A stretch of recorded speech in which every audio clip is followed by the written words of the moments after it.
so much on scope. Let me talk a little bit more about my mentor, Dick Beckert. He coined the phrase management of change. He published it before organization development was published, before change management was published. Okay? And here's what Dick told me. He said that the principles that we use will work in any culture, in any system, in any country, in any way. And yes, I agree with that. And I've always believed that. But now I'm having a switch because I'm working in Saudi Arabia. I'm working in West Africa. I've just had some dramatic experiences in Indonesia. Okay? And I'm finding that the essential standards here, as we would see them, that are much more elaborate, will be thrown right out of my chairman's organization in Dubai. He has 90 of them. And he said, my biggest challenge is deciding what to do with $100 million each morning. Hey, I worked with Federal Foods, his organization. It is a different cat. It is different now than it was 5 years ago because the world has really shifted. Okay?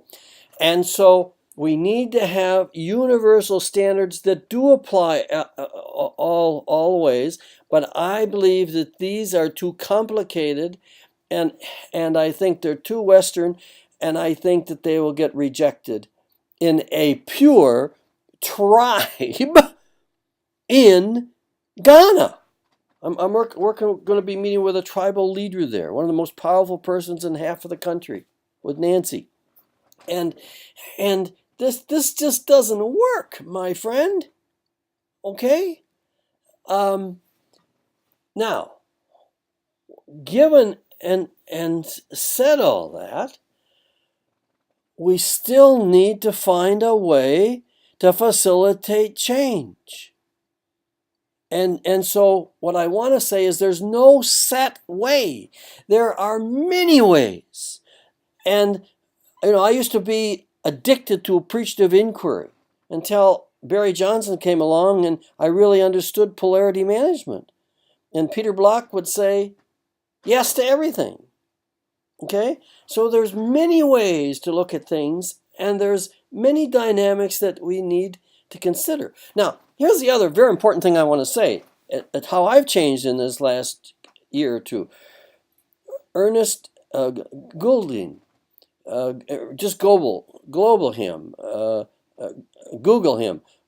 Global Leadership. He's done the first quantitative leadership research ever. And guess what he's found out? The Western style of leadership is no longer the standard. It is not right for the world. Okay? And I believe that we have to find a global standard of change for the world. And I don't see any evidence of globalization here because I did a search. I saw the word global once. This is for global, but there's no relevance and teaching here and standards that take in the unique dynamics of a global situation where my friend Alan, right, told me yesterday that his dog is scared in the Gaza Strip because of the bombs. And he writes on the internet at LinkedIn and all over about how Western change doesn't work in other parts of the world. And I'm dealing with special issues with him personally, with my client in Saudi Arabia. Israel, Saudi Arabia. Think about it. Okay? We need to have dialogue. We need to have process consultation. And we need to listen to each other big time. And then we have to create these new standards for change management that I think are just in its infancy stage. And until I die, I'm going to stay with you, and until we evolve them to be right. So, a standard says that we need to manage change. Now, I'm going to say there's something missing here. It's only part of it. You know, I said this before in another tape. I think we first need to transform. I think we first need to get the change clear and set and agreed on. Then you can put it into a project management system. You know, my work at Airbus, one of the big learnings that we had there is that the first iteration, we did not have good project management. So the second iteration, I brought in the top quality management expert in their company. Man, and he and I went through it and around it and up and down, and we spent 3 days together. And we came up with a project management system to manage their 12 projects that were absolutely incredible.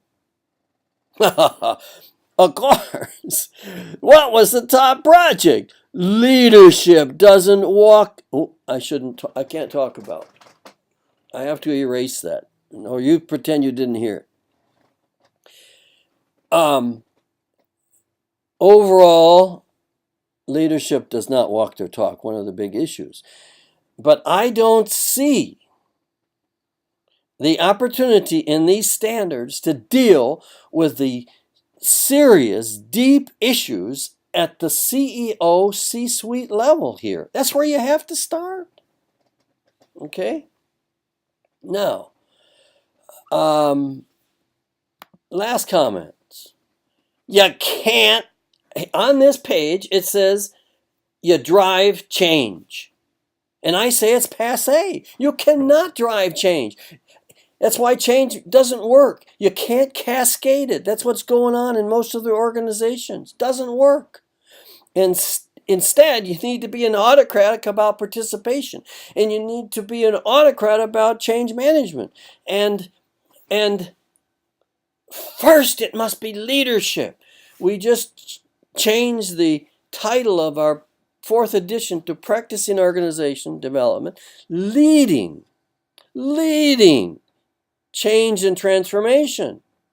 Notice we've added the word transformation. We've had a conversation in the world in the last 30 years about the difference between management and leadership. Leadership wins, my friends. Leadership is more important, my friend. Yes, you got to have the ESTJs.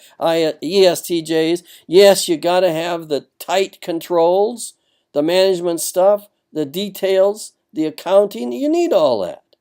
Okay? But first, it has to be inspired leadership. Okay? And I think you can learn how to manage that. In any case, what we're doing here is we're talking about modeling learning and change as a leader and the leadership of the organization, and we have to start there. And we set the stage with guides that are going to model learning and change. And we cannot have a sage on the stage saying this is how you have to drive change in this organization, because they're going to resist you.